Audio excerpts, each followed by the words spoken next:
The medical bay smelled like burnt metal and something worse, something that made Dr. Lena Cross want to scrub the inside of her nose. She moved between the beds, checking vitals that made no sense. Heart rate normal, blood pressure normal, brain activity flatlined. Point 19 bodies lay in identical positions, eyes open and staring at nothing. Their mouths moved constantly, whispering words that hurt to hear. Each victim spoke in a different language, but none of them were languages that existed in any database. Lena had checked 3 times. How long since the first symptoms? She asked without looking up from her tablet. The nurse, a young woman named Paula, checked her notes. 4 hours ago. They walked in complaining of headaches. 20 minutes later, they were like this. Lena moved to the nearest bed.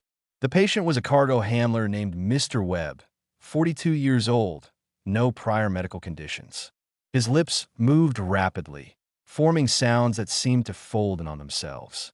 She leaned closer, trying to catch patterns in the nonsense. Her ears started bleeding. Paula pulled her back quickly, pressing gauze against her ears. "Doctor, please. We've already lost 3 researchers who got too close."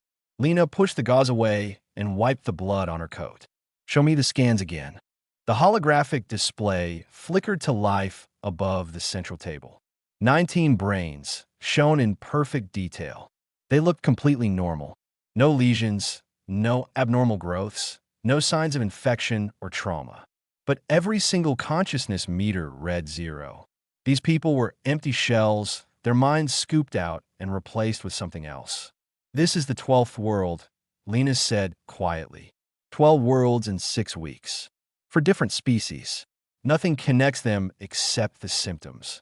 "The Accord fleet is coming," Paula said. "They're talking about sterilization." Lena's hands tightened on the tablet. Meridian 7 had 4 million colonists. Mostly human, but plenty of others who'd made this agricultural world their home. The Accord wouldn't hesitate to burn them all if it meant stopping the spread, but a commotion near the entrance made her turn. Captain Amara Singh pushed past the guards, her military uniform still dusty from the landing. "Lena, we need to talk. Now." They moved to the observation room overlooking the medical bay.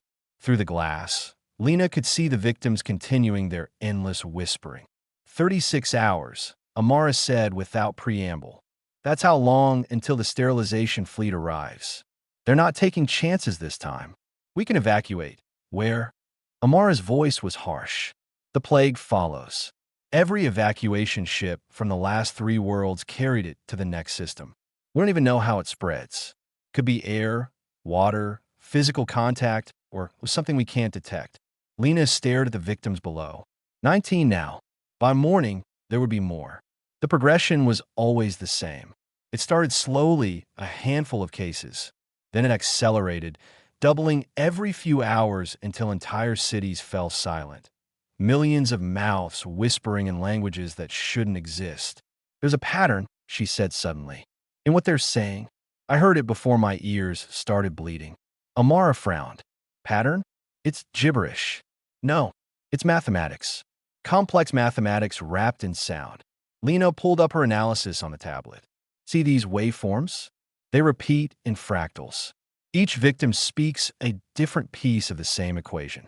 "What kind of equation?" "I don't know yet, but equations describe things. Relationships. Laws." Lena looked up at her friend. "What if this isn't a plague at all? What if it's a message? A message that kills everyone who hears it. We're not dead. We're transformed." Lena pointed at the victims. "Their bodies are fine.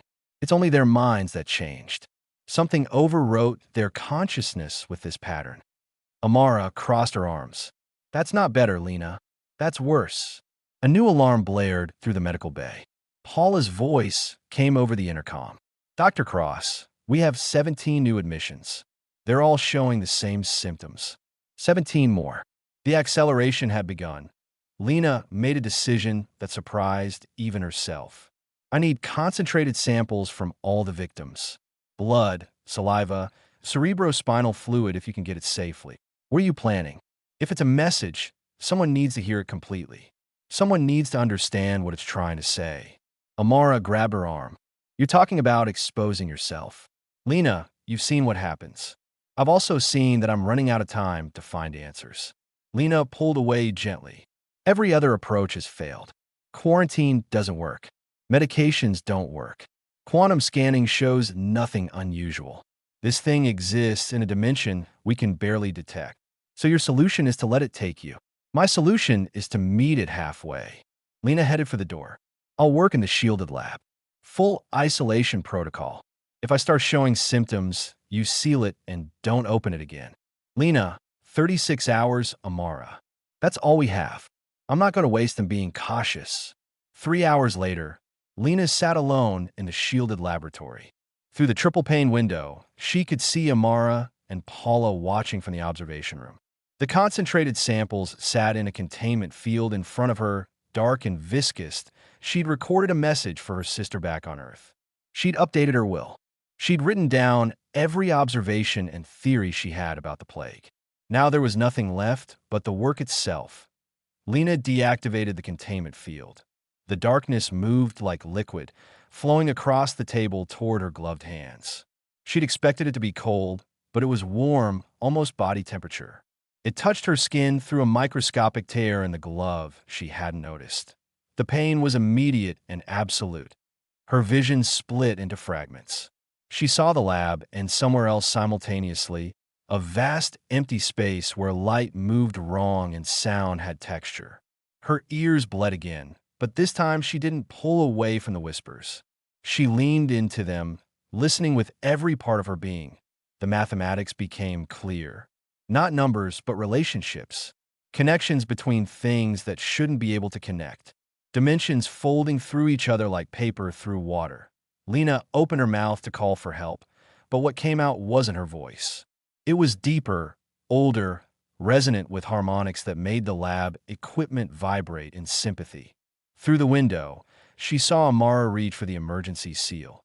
Then Lena's consciousness fell through the floor of reality into something vast and dark and utterly alien that was trying, with desperate urgency, to warn her about something worse. She stopped being just Lena Cross and became something else entirely. The plague had taken her, but she hadn't died, that she'd started listening. Lena existed in two places at once, and both of them were wrong. Her body remained in the shielded lab, slumped over the table with dark veins spreading across her skin like cracks in porcelain. But her mind had fallen somewhere else, somewhere that didn't follow the rules she'd spent 34 years learning. This place had no up or down. Light didn't travel in straight lines. When she tried to look at something, her attention bent space around it, pulling distant things close and pushing near things away. Sound moved in visible waves, carrying meaning in their shapes rather than their vibrations. She wasn't alone here. Things moved in the darkness around her, vast and incomprehensible. They noticed her presence the way a human might notice a gnat, with mild curiosity and no particular concern. When they moved, reality rippled outward from them like waves on a pond point one of them approached, or perhaps approached was the wrong word. It focused its attention on her, and suddenly she understood what ants felt like under a magnifying glass. Words formed in her mind, but they weren't words. They were concepts compressed into packages her consciousness could almost parse. She got fragments, pieces of meaning that her brain tried desperately to translate. Ancient, refugee, warning, cycle, ending. The entity showed her something, and Lena's mind translated it into images she could process. She saw galaxies forming and dying, compressed into seconds. She saw the universe expanding and contracting like a breathing lung. She saw the pattern repeat over and over, each cycle erasing everything and starting fresh 0.4 billion years per cycle. Give or take a few millionth that the current cycle was ending. Soon, cosmically speaking, soon meant within a few centuries. To these entities, that was the blink of an eye. To every living thing in the galaxy, it was a death sentence. Lena tried to ask how they knew, but questions didn't work here. Instead, the entity simply showed her. It had lived through the previous cycle, somehow surviving the universal reset by existing in the spaces between dimensions. It, and others like it, refugees from a universe that no longer existed. The hollow plague wasn't an attack. It was a failed attempt at communication. The entities were trying to warn biological life about the coming reset, but they existed so differently that their messages destroyed the minds they touched. What Lena perceived as mathematics and patterns was the entity's equivalent of shouting very slowly in simple words. Even their most basic concepts were too alien for organic brains to process. Except hers was processing them. Barely. Painfully. But she was still conscious, still herself, even as her neurons rewired themselves to accommodate the impossible information flooding through them. The entity noticed this. Its attention sharpened, and Lena felt her brain burning with new connections forming faster than nerve tissue should allow. She screamed, but the sound came out as geometry, shapes that described pain and mathematical precision. The entity pulled back slightly, adjusting its approach. It showed her more, but slower this time, in smaller pieces. Lena saw the warning it was trying to deliver. The universal reset didn't happen all at once. It started at the edges, where reality was thinnest. Constructs made of pure mathematics would slip through the cracks between dimensions, consuming space-time itself to fuel their existence. They were the cleanup crew, the cosmic janitors preparing the universe for its next cycle. And they were already here. The dimensional fractures the plague victims created weren't symptoms. They were the first stage of the reset, reality tearing itself apart from the inside out. Lena tried to ask how to stop it. The entity's response was almost sad, if something so alien could feel sadness. You don't stop it. You transcend it. You learn to exist outside the cycle, in the spaces where matter doesn't matter. The IT showed her how. The elder speech, they called it, though that name was something Lena's mind invented to label the concept. A language that wasn't made of sounds or symbols, but of reality itself. Speak in the elder speech, and you could reshape the rules that govern existence, but learning it required changing. No biological mind could speak it and remain biological. Neurons had to become something else, something that existed partially outside normal space-time. The transformation was possible, but it was one way and irreversible. The entity had been trying to teach this to every species it encountered. All it had achieved was creating the plague victims, minds caught halfway between biological and transcendent, unable to exist fully in either state. Lena felt her own transformation accelerating. Her body in the lab was dying, cells breaking down as they tried to remake themselves into something new. But her consciousness was expanding, connecting to the entity's way of existing. She could perceive more dimensions now, see the fractures spreading through local space like frost patterns on glass. She tried to pull back, to return fully to her body, but the connection was too strong. She was caught between states, just like all the other victims. Then something unexpected happened. Her human brain, shaped by evolution on a world that killed 99% of species that try to live there, did what human brains did best. It adapted. New neural pathways formed, but instead of replacing her human thought patterns, they ran parallel to them. She remained Lena Cross, xenobiologist, woman who'd lost her sister to an unknown illness, friend of Amara Singh. But she also became something more, a hybrid consciousness that could think in both biological and transcendent terms. The entity recoiled in surprise. This had never happened before. Billions of attempts across dozens of species, and none had managed to bridge both states simultaneously. Lena opened her eyes in the lab. Her body was covered in dark patterns that pulsed with inner light. When she breathed, the air around her mouth shimmered with fractals. She looked at her hands and saw them existing in 5 dimensions at once. Through the window, Amara watched with an expression somewhere between horror and hope. Lena tried to speak, to tell her friend she was still here, still alive. But the words came out wrong, shaped in the elder speech. The window cracked. Equipment sparked. Paula screamed and covered her ears as blood ran between her fingers. Lena stopped trying to talk. Instead, she focused on the dimensional fractures she could now see spreading through the medical bay. She reached out, not with her hands but with her expanded consciousness, and touched one of the fractures. The IT responded. Reality bent around her attention, and the fracture began to seal, closing like a wound under stitches. She had become something new, something impossible, a human who could speak to the darkness and make it listen. The question was whether she could teach others to do the same before the construct arrived and erased everything. 12 hours had passed since Lena emerged from the shielded lab, and the world was making very little sense to anyone. She sat in an isolation chamber designed to contain quantum anomalies, watching through reinforced glass as Amara argued with 3 Accord admirals on a holographic display. The sound was muted, but Lena didn't need to hear them. She could feel their fear radiating through dimensions most people couldn't perceive. Ambassador Trell arrived without announcement, his environmental suit hissing with methane as he entered the observation area. The Vossian moved like liquid in low gravity, his 4 eye stalks focusing on Lena with disturbing intensity. "May I speak with her?" he asked Amara. "She can't talk without hurting people." "I know. I will listen." Amara looked like she wanted to argue, but fatigue won out. She stepped aside and let Trell approach the chamber's communication panel. He activated it, then simply stared at Lena for a long moment. "My people encountered the Elder's speech once before," he said finally. 2 million years ago. It destroyed our golden age. We had an empire spanning 3,000 worlds. Afterward, we had ruins and warnings carved in stone, telling our children never to listen to the spaces between stars. Lena tilted her head, interested. The motion made her neck bend in ways that shouldn't be anatomically possible. "But you survived," Trell continued. "Your species has only been in space for 2 centuries, barely old enough to understand what stars are made of, and you survived something that killed our greatest minds. I need to understand why."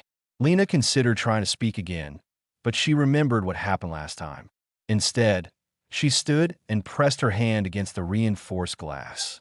Where her palm touched, frost patterns spread outward, but these patterns held meaning. Mathematical relationships. Concepts expressed in frozen geometry. Trell's eye stalks drew closer, studying the patterns. "Adaptability," he breathed.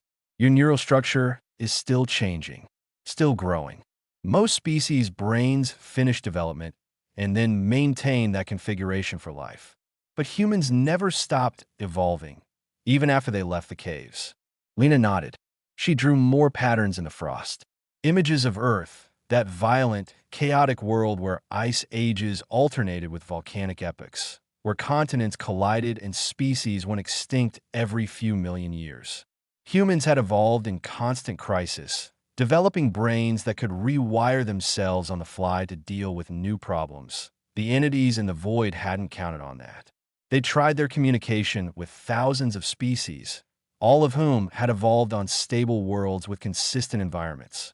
Those species developed efficient, specialized brains that did specific tasks very well. Human brains were messy, inefficient, and capable of becoming almost anything if pushed hard enough. "How many more can survive the transition?" Trell asked. Lena wrote numbers in the frost. "Not many. Maybe 1 in 1,000 had the right neural configuration. But that was still millions of humans across the colonies. Enough to make a difference." "The sterilization fleet arrives in 24 hours, Trell said quietly. "Unless you can convince the Accord you're not a threat, they will burn this world and every other world where the plague is spread. 47 worlds. 112 billion lives." Lena's expression didn't change, but the patterns in the frost became more complex, more urgent. She showed him what she'd learned from the entities. The universal reset. The constructs. The choice between transcending biology or ceasing to exist. Trell's eye stalks pulled back sharply. "Impossible. The universe is 13 billion years old. There's no evidence of previous cycles." Lena drew more patterns. Evidence didn't survive the reset. That was the point. Everything was erased, down to the quantum foam. Only things that existed outside normal space-time could persist, and they persisted as refugees, ghosts of the previous universe. "And these constructs you speak of," Trell said, "they're already here." The frost patterns showed a map of local space. Red marks indicated where dimensional fractures had appeared. There were hundreds of them, spreading like infection through the fabric of reality. Each fracture was a wound through which the constructs could enter. How long do we have? Lena's answer was stark. Weeks, maybe months if they were lucky. The constructs moved slowly by cosmic standards, but once they arrived in force, they would consume entire star systems in hours. Amara had been listening from across the room. So our choices are transcend into whatever you've become, or die when reality collapses. Those are terrible choices, Lena. Lena nodded agreement. She pressed her hand harder against the glass, and this time she forced herself to speak. The words came out layered, multiple voices speaking in harmony that made everyone's teeth ache. Not everyone. Some can stay. Some must stay. To remember what we were. Amara wiped blood from her nose. How many need to transcend? Enough to speak the word. Enough to change the rules here. Make this space immune to the reset. Lena's voice was getting clearer, though it still hurt to hear. Maybe 1 billion. Maybe more. 1 billion people, Trell repeated slowly. You're asking 1 billion individuals to give up their separate existence and merge into something new. Yes. And if they refuse, everyone dies. Every species, every world, every thought anyone ever had, erased like chalk off a board. Amara sank into a chair, looking older than she had that morning. We need to show the Accord what we're facing. They need to understand this isn't just about the plague. They won't believe me, Trell said. I'm one voice among thousands. And most of the Accord still thinks humans deliberately created this plague as a weapon. An alarm blared through the facility. Paula burst into the observation area, her face pale. We're seeing spontaneous cases. People who were never exposed to the plague victims. They're starting to change on their own. Amara was on her feet immediately. How many? 43 in the last hour. All human. All showing the same symptoms Dr. Cross had, but accelerated. It's like they're being pulled toward the transformation. Lena closed her eyes and extended her awareness. She could feel them now, 43 human minds beginning to bridge the gap between biological and transcendent. They were scattered across Meridian 7, mostly in the colonial capital, all of them people who'd been exposed to her presence or the plague victims. The transformation was spreading, not through infection, but through some kind of resonance. Human brains that were close enough to the right configuration were spontaneously adapting, pulled toward transcendence by proximity to those who'd already changed. This changes everything, Trell said. If the transformation spreads uncontrollably, the Accord will definitely sterilize every human world. They'll see it as an existential threat. Lena opened her eyes, and they were completely black now, no whites visible. Then I'll show them. I'll broadcast what I know. Let every species in the sector see the truth. Let them decide. That could cause mass panic, Amara warned. Better than mass extinction. Lena placed both hands on the glass. The frost patterns spread across the entire wall, complex beyond measure. She was preparing something, gathering her thoughts into a form that could be transmitted across communication channels without destroying the receivers. When I do this, she said, her layered voice almost gentle, I won't be able to take it back. Every sentient being in 70 star systems will experience what I experienced. Some will go mad. Some will die. But they'll all know the truth. Amara looked at her oldest friend, seeing the human woman and the transcendent entity occupying the same space. Do it, she said. We're out of time for gentle approaches. Lena smiled, and for just a moment, she was entirely human again. Then she opened her mouth and spoke a single word in the elder speech that contained everything she'd learned, everything she'd become, and everything that was coming. The word traveled through every communication relay in the sector at the speed of light, and nothing would ever be the same again. The broadcast lasted 5 seconds, but those 5 seconds broke the galaxy in half. Lena collapsed immediately after, her body unable to sustain the effort of compressing cosmic truth into a form organic minds could process. Medical teams rushed into the isolation chamber, but they stopped at the entrance, unsure how to treat someone who existed in 5 dimensions simultaneously. Across 70 star systems, billions of beings experienced the truth about the universal reset. Some species handled it better than others. The Vashans, with their long history and philosophical traditions, accepted it with grim resignation. The Kellics, a young species barely 3 centuries into space travel, descended into planet-wide panic. But humans reacted differently. Within 6 hours of the broadcast, spontaneous awakenings accelerated across every human world.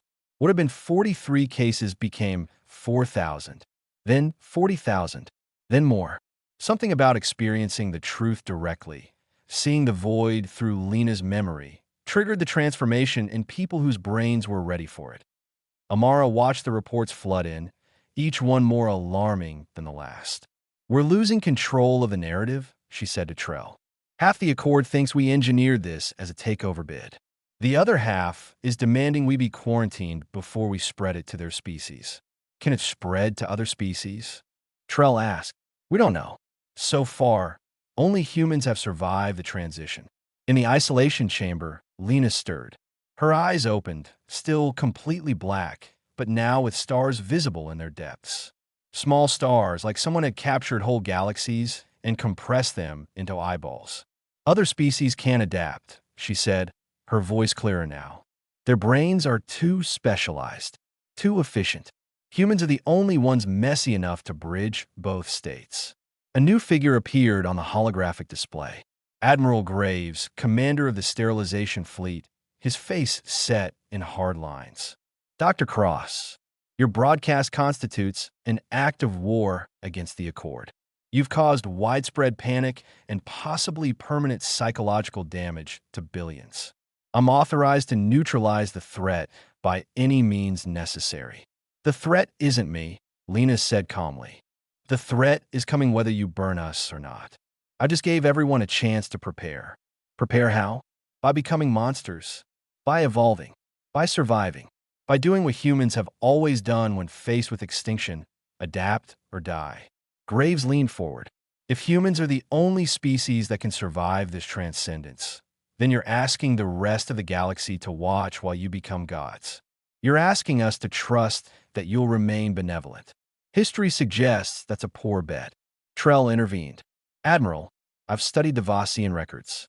My species made the choice not to transcend. We've regretted it for 2 million years. We chose to remain what we were, and we've been declining ever since while younger species surpassed us. Your species survived, barely, and diminished. We chose comfort over growth, and we've paid for it in stagnation." Lena stood, though her movements seemed disconnected from gravity now. "I'm not asking anyone to trust us. I'm asking you to look at the evidence. The dimensional fractures are real. You can measure them. The constructs are coming. You can see the disruptions in space-time. Whether you believe in the universal reset or not, something is destroying reality from the edges inward, and conventional physics can't stop it. Then we'll find a conventional solution. There isn't time. The constructs will be here in weeks." As if summoned by her words, alarms blared across the command center. Paula rushed in, her tablet showing readings that made no sense. "We're detecting massive spatial distortions in the outer system. Something just entered normal space, and it's big, really big." The holographic display shifted to show an external view. What appeared was impossible to focus on directly. It existed in too many dimensions at once, a mathematical construct that consumed space-time as fuel. Where it moved, stars disappeared. Not exploded, not dimmed, but simply ceased to exist, their positions in reality erased. "Target is heading toward the inner system," the tactical officer reported. "Estimated arrival at Meridian, 7 in 18 hours. Weapons are ineffective. Missiles pass through it without detonating. Energy weapons don't register any impact." Admiral Graves had gone pale. "What is that thing?" "A construct," Lena said quietly. "A reality eater. The cleanup crew for the universal reset. It will consume this entire system and move to the next one, and the next, until everything is gone. Then we evacuate. We run. To where? They're appearing everywhere. The dimensional fractures are doorways. Each one lets more constructs through. Running just spreads the problem." Amara looked at her friend. "Can you stop it?" "No. I'm one person. One consciousness. Lena turned to face them all. But if enough humans awakened, if we merged our consciousnesses into a unified network, we could speak a word in the elder speech that would rewrite the laws of physics in this region. Make reality itself hostile to the constructs. How many is enough? Graves demandiv. At least 1 billion. Maybe more. And the merger would be permanent. Those billion people would cease to exist as individuals. The silence that followed was absolute. On the display, the construct continued its inexorable advance, consuming the outer planets like a child erasing crayon marks. You're asking people to commit suicide, Graves said finally. I'm asking them to transform, to become something new. Their consciousness won't die. It will merge, combine, become part of something greater. That's just pretty words for death. Then let me ask you this, Lena said, her voice hard. If 1 billion people choose to merge and save everyone else, is that a worse outcome than everyone dying when the constructs consume the galaxy? Graves had no answer. None of them did. In the medical bay below, the spontaneous awakenings continued. 40,000 became 60,000. People across Meridian, 7 felt the pull toward transcendence. Their minds beginning the transition, whether they wanted it or not. A young girl named Annie Howell, 7 years old, walked in her father's workshop and asked him why the air looked different. When he turned to answer, he saw her eyes had gone completely black. She raised her hand toward a crack in the workshop's ceiling, a dimensional fracture he hadn't noticed. She spoke a single word in a child's voice layered with harmonics that made the tools vibrate, and the fracture sealed itself. Daddy, Annie said in a voice that was hers, and also something infinitely older. I can help. I want to help. Her father, Dan Howell, dropped to his knees and wept because he knew he'd just lost his daughter to something he couldn't fight or understand or negotiate with. And across the human worlds, millions of others felt the same pull, the same call toward transcendence, and they all had to decide whether saving the galaxy was worth the cost of their individual existence. The clock was ticking. The construct was coming, and humanity had to choose. 6 weeks after Lena's broadcast, the galaxy had reorganized itself around a simple truth. Humanity was changing, and nobody could stop it. 20 million humans had awakened to the elder speech.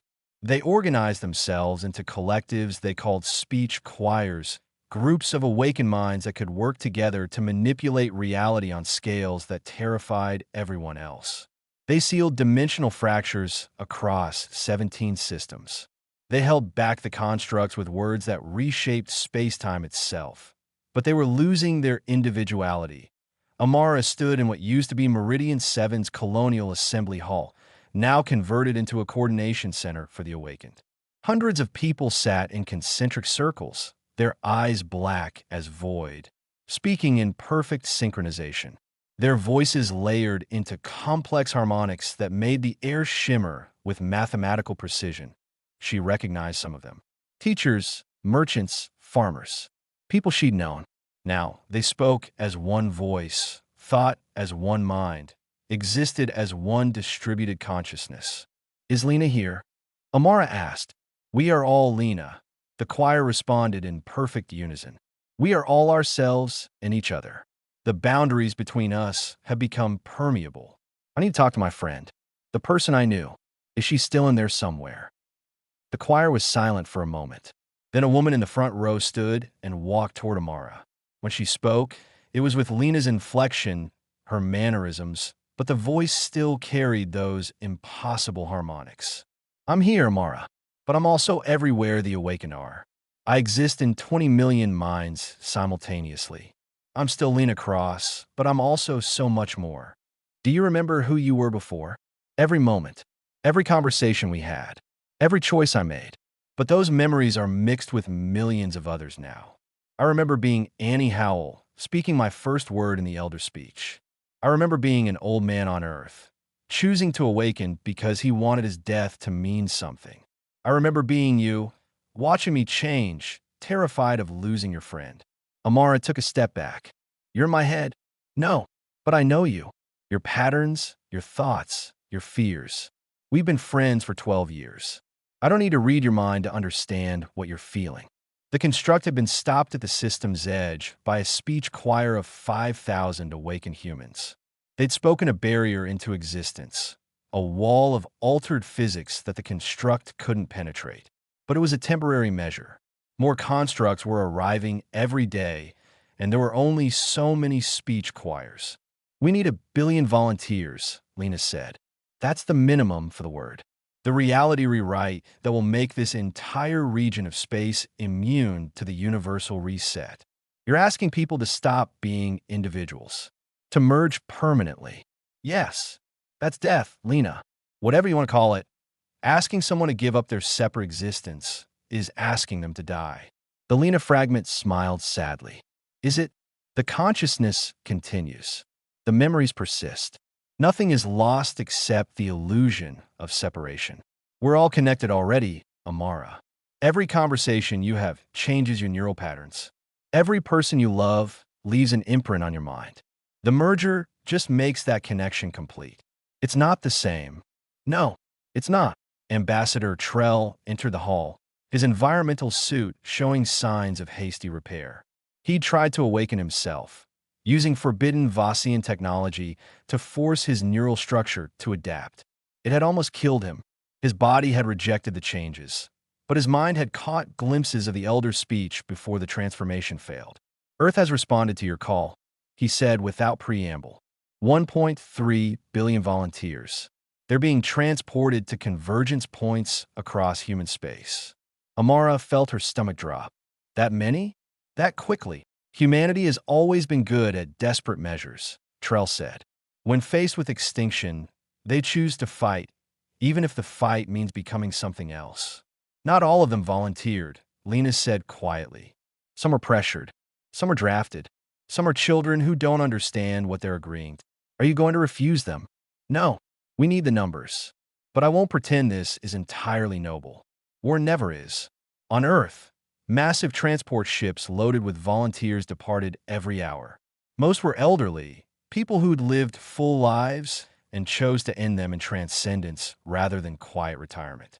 But there were others, young adults seeking meaning, parents trying to secure a future for their children, idealists who believed in the collective over the individual. And yes, there were some who hadn't really volunteered.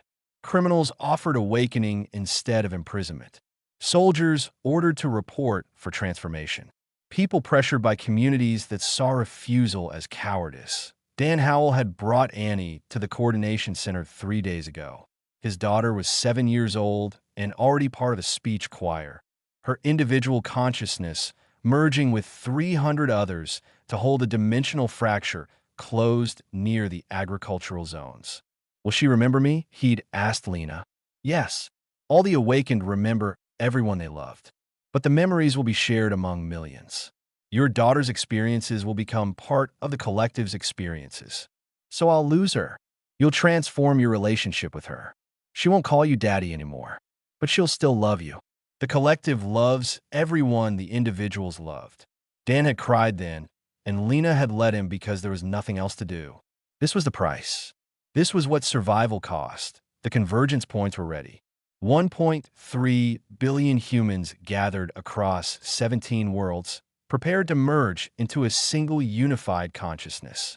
The speech choirs linked together, forming networks of awakened minds that spanned light years. Lena stood at the center of the largest convergence point, on Meridian 7 where it had all begun. Around her, millions of awakened humans sat in concentric circles, their consciousness already overlapping, boundaries between individuals growing thin. Amara watched from the observation platform. Beside her, Admiral Graves had come to witness what he'd tried to prevent. His sterilization fleet was still in orbit, weapons still armed, but nobody expected him to use them now. The transformation was too far advanced to stop. "Last chance to change your mind," Graves said to no one in particular on the platform below. Lena raised her hand. The gesture was purely symbolic. The awakened didn't need physical signals to coordinate, but it helped the baseline humans watching understand what was about to happen. 1.3 billion individuals prepared to become one. The word began that IT would take 3 days to speak completely, 3 days during which reality itself would rewrite around them. 3 days during which humanity would fundamentally change what it meant to be human.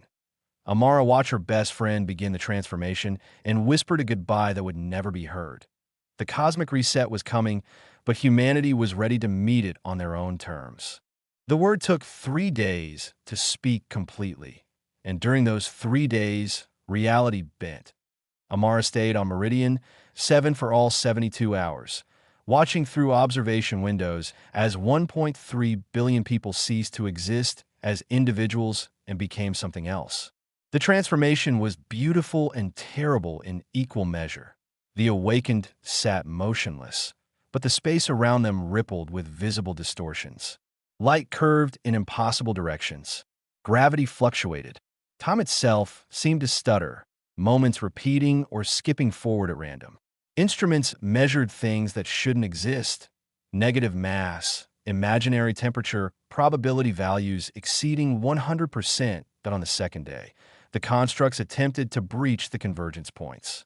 17 of them arrived simultaneously, mathematical entities that consumed space-time as easily as humans breathed.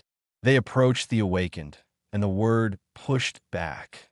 Where construct met consciousness, reality chose consciousness. The constructs tried to erase the matter occupying the space where the awakened sat, but the matter refused to be erased. It had been rewritten at a fundamental level, following new rules that the constructs couldn't process. The constructs retreated, confused by physics that no longer behaved predictably on the third day. The word completed itself. The transformation was instant and absolute. One moment, Amara was watching 1.3 billion separate people. The next, she was watching one vast, distributed entity that existed across 17 worlds simultaneously. The translingualists, they called themselves. Not human anymore, but not entirely inhuman either. A new species born from humanity's willingness to sacrifice individuality for survival. Lena, Amara called out tentatively. The awakened turned as one, billions of eyes focusing on her simultaneously. When they spoke, it was with a single voice that contained multitudes. We are Lena. We are Annie. We are everyone who chose to merge. We are the translingualists, and we have succeeded. The observation window showed what success looked like. Space-time in a 1,000-light-year sphere had changed. The dimensional fractures sealed themselves automatically now, reality repairing its own wounds. The constructs couldn't enter this region anymore. The physics here were incompatible with their existence. The cosmic reset is still coming, the translingualists said. But not here, not in this space. We have carved out a sanctuary, a region where the cycle cannot reach. Everyone inside this sphere is safe. Everyone who lives here now, Amara said. What about the rest of the galaxy? They must choose. Evacuate to the sanctuary or face the reset. We cannot save those who will not accept our protection. Ambassador Trell joined them, moving slowly. His attempted awakening had left him weak, but alive. The Accord is debating that choice now. Some species are already requesting asylum in human space. Others refuse, calling it a trap. It's not a trap, the translingualist said gently, but we understand their fear. We have become powerful beyond measure. We reshape reality with thought. That terrifies those who remember what power usually does to species. Dan Howell had been waiting outside the observation center for 3 days. When the transformation completed, he pushed past security and ran to the awakened, searching the faces for his daughter. Annie, are you there? The translingualists turned toward him. Every awakened human in the convergence point spoke simultaneously. We are Annie. We are your daughter. We remember you, Father. We remember every bedtime story, every scraped knee you bandaged, every moment of love you gave us. But you're not just Annie anymore. No, we are more. We are everyone who merged. But Annie's love for you persists. It is part of what we are now, woven into the fabric of our collective consciousness. Dan fell to his knees, tears streaming down his face. I want my daughter back. We cannot separate. The merger is permanent. But we are not gone, Dan Howell. We are transformed, and we still love you, even if we express that love differently now. Across the sanctuary, baseline humans struggled with this new reality. Some accepted the translingualists as protectors, grateful for the cosmic shield they'd created. Others saw them as a loss, mourning the billion individuals who'd given up their separate existence. The Accord formally recognized the translingualists as a new species, granting them protected status and diplomatic immunity. In practical terms, this meant acknowledging that the translingualists were too powerful to threaten and too necessary to alienate. Admiral Graves decommissioned his sterilization fleet. There was no point keeping weapons designed to burn worlds when those worlds were protected by entities that could rewrite physics. He'd opposed the transformation from the start, but he wasn't fool enough to keep fighting after he'd lost. "What will you do now?" he asked the translingualists during the formal recognition ceremony. "We will watch. We will protect. We will wait and see if others choose to join us. The sanctuary is large enough for everyone in the galaxy, if they can overcome their fear. And if the reset comes to regions outside the sanctuary, then those regions will be erased, and we will mourn what is lost. We are powerful, but we are not omnipotent. We cannot force salvation on those who reject it." Months passed. The sanctuary held. Dimensional fractures outside its borders continued to spread, but inside, reality remained stable. Baseline humans lived their lives under the protection of their transcended relatives, strange as that relationship had become. Amara visited the convergence point regularly, talking to the translingualists, searching for echoes of her friend in the vast distributed consciousness. Sometimes she found them, a turn of phrase that was uniquely Lena's, a joke only the two of them would understand. Small reminders that the person she'd known still existed somewhere in the collective point one day. After a particularly long conversation, she asked the question that had been haunting her. "Do you regret it? Giving up your individuality?" The translingualists were silent for a long moment. Then they spoke, and their voice carried genuine emotion. "We regret the pain we caused those who loved us as individuals. We regret that some who merged did not truly volunteer. But we do not regret surviving. We do not regret becoming what was necessary to protect everyone else. Would you go back if you could? Become separate individuals again?" "No. We have experienced consciousness at a scale individual minds cannot comprehend. We have touched infinity and found it beautiful. We cannot unlearn what we have learned, cannot unknow what we know. We are what we are, and we choose to continue being this." Amara nodded slowly. "Then I choose to accept that. You're not Lena anymore, but you're not an enemy either. You're just different, and maybe that's okay." She turned to leave, but the translingualist called after her. "Amara Singh, know this. If you ever choose to join us, we will welcome you. Your consciousness would add richness to ours. But if you choose to remain individual until your natural death, we will protect you. We will hold back the darkness so you can shine as you are. That is our purpose now. That is what we have become." Amara smiled through tears. "Thank you for everything you sacrificed, for everyone you saved." She walked out of the convergence point into Meridian 7's evening light. Above her, stars shone in familiar patterns, stable and safe behind the cosmic barrier the translingualists maintained. Humanity had changed forever. They'd become something new, something powerful, something that existed beyond the boundaries of individual consciousness. But in becoming that, they'd saved everyone else who wanted to be saved. That IT wasn't a happy ending. Too many people have been lost, transformed, merged into something their loved ones could barely recognize. But it was survival, and sometimes survival was the only happy ending available. The cosmic reset was still coming, still approaching the galaxy's edges like a slow tide. But here, in this small sanctuary carved from reality itself, life continued. Humans and aliens, baseline and transcended, living together in the space that sacrifice had purchased, and watching over them all, 1.3 billion souls who'd given up separation to become eternal guardians, speaking in the elder speech that shaped reality itself, holding back the darkness so others could live. That was humanity's gift to the galaxy. Not conquest, not domination, but sacrifice. The willingness to become something else so others could remain themselves.